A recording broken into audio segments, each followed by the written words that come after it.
Nous sommes dans la clinique Vauban, dans la salle d'attente des consultations de jour, qui accueille entre autres les patients suspects du Covid. Et dans cette salle, nous avons installé des luminaires de désinfection de l'air. Le principe de fonctionnement de ces luminaires est extrêmement simple. Ils émettent en continu un puissant rayonnement UV en partie supérieure de la pièce et désinfectent, grâce à la convection naturelle, l'intégralité du volume de l'espace en quelques minutes. La protection des patients et du personnel est un enjeu majeur pour une clinique. Nathalie Réquier, la directrice de cet établissement, va nous en parler. Donc la clinique Vauban est une clinique située dans le 93, cluster de la Covid-19.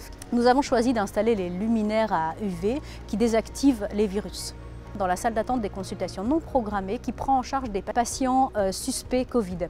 On a dû s'adapter en tant que consultation non programmée qui voit les patients tout venant, médicaux et chirurgicaux.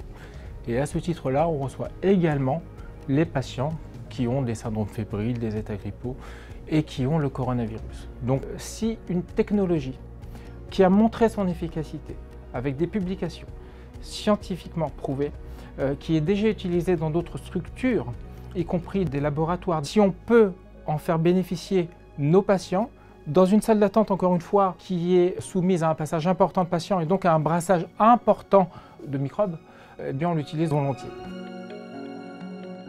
Ce type de luminaire est sûr et efficace. Nous contrôlons systématiquement et régulièrement la conformité de cette installation à toutes les normes en vigueur. Dans un contexte de sensibilité accrue aux maladies infectieuses, dont les maladies aéroportées, ce type de dispositif est un atout majeur.